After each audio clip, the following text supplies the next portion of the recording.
청주와 증평을 중심으로 구제역 확산이 이어지고 있습니다. 한우뿐 아니라 염소 농가에서도 감염이 확인됐는데요. 염소의 경우 백신 항체 양성률이 소나 돼지보다 낮아 우려가 커지고 있습니다. 남궁형진 기자의 보도입니다. 17일 기준 구제역 감염이 추가 확인된 것, 청주 한우농가 한 곳과 염소농장 한 곳, 증평 한우농장 한 곳입니다.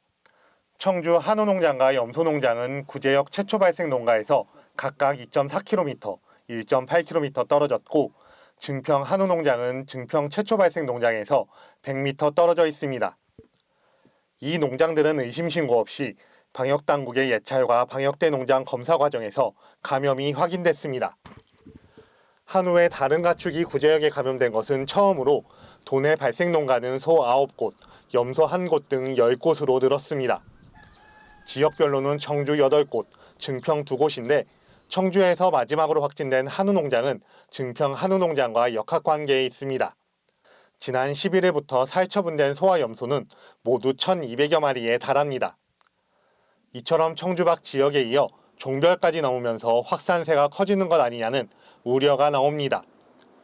특히 농림축산검역본부의 2월 구제역 혈청 예찰에 따르면 충북의 염소 백신 항체 양성률은 78.9%로 90%를 넘는 소와 돼지보다 크게 낮습니다. 또 도내에서 6만 9천여 마리가 사육 중인 것을 감안하면 염소 확산 시 여파는 적지 않을 것으로 보입니다. 이런 상황에서 지역 구제역 발생 농가의 항체 형성률이 법적 기준을 크게 밑돌고 유효기간이 지난 소독약을 사용하는 등 방역 조치가 미흡한 것으로 확인되면서 이에 대한 비판과 관리 요구가 커지고 있습니다. 대부분의 농가분들은 잘 하고 있고 지금 백신이라든가 이런 것도 잘 접종하는 걸로 저희는 파악하고 있습니다. 하지만 일부 몇몇 분들이 좀 미흡한 부분이 발견된 것은 사실인데 앞으로 그런 일이 발생하지 않도록 농가 지도 점검에 더욱 강화하겠습니다. 정부 역시 현행 자가접종과 자가보고 방식의 개선이 필요하다고 보고 현장 모니터링 강화에 나설 계획입니다. 여기에 청주와 증평 인근 도내 4개 지역과 대전, 세종, 천안의 우재료 농가 백신 접종, 이동 제한, 소독 강화 등을 실시합니다.